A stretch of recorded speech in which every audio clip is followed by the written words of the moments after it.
There are two incredibly different types of Halo players. The competitive esports scene Halo player, but then there's you. But who are you, and which of you two is more important to Halo? To answer this question, I packed my bags, put on something spiffy, and flew out to Halo HQ in Washington, where I met some people to help me find out. Okay, meet Bob, age 30, full-time job, and after a long, hard day of work, Bob likes to kick back with an ice-cold beverage and play Halo with the boys. And on this side, we have Steve, age 20. 20? He's 20? Yeah, I think he's 20. No, it's just he doesn't look, you just don't look. Steve's finishing college, so after class, he likes to grind Halo for the highest rank possible, increasing his skill every single day. Isn't that right, Steve? Gentlemen, it is a pleasure to meet you. The first question I'm going to throw to you is, what is the ideal Halo experience? And I'm going to throw that to you, Steve. In my opinion, it all comes down to precision. Halo is different from the other shooters. It's an arena shooter. It has even weapon starts, and players start with one clear defined purpose. But that's not all. For the most competitive experience, the best Halos require solid maps. This means that the maps are clear, the weapon placements are even, and lean towards more skill-based weapons so that we can see that skill gap in action. What is a skill gap? Yeah, sure. So a skill gap is the difference between you and I playing the same way. Maybe when running out of ammo, you would reload, whereas I would change weapons for that split-second difference. Or while you're being shot at, you're standing still, whereas I'm moving side to side in random intervals to break the pattern and cause my opponent to miss shots, right? So the more experienced players are able to understand how the game works and then exploit it to outmaneuver their opponents. Interesting.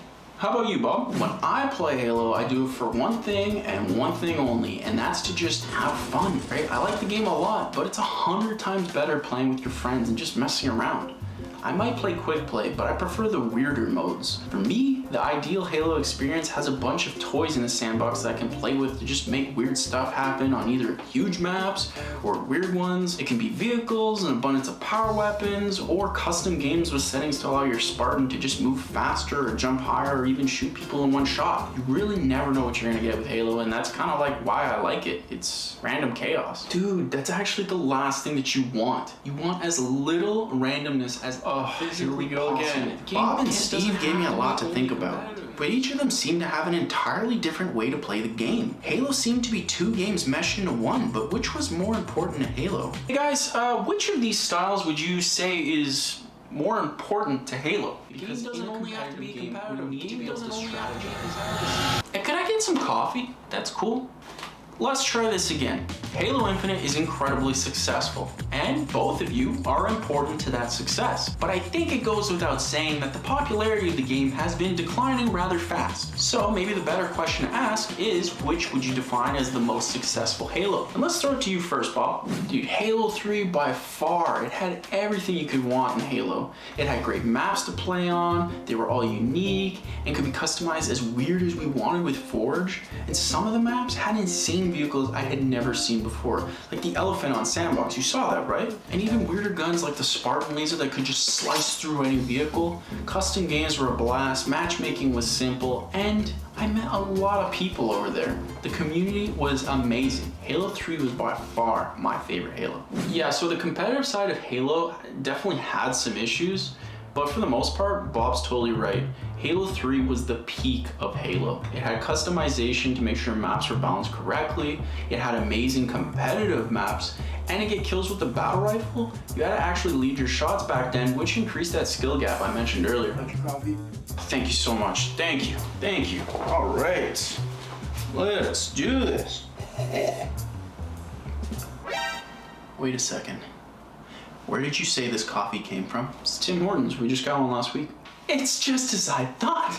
There's not an ounce of Canada in this coffee. And yet Timothy Hortons has more subscribers than me, an actual Canadian. So help me help Canada by getting more subscribers than Tim Hortons. I'm coming for you, Timothy. I'm coming for you. Okay, sure. Yeah, why not? What's up? Why would you expect Canadian coffee in Washington? Okay.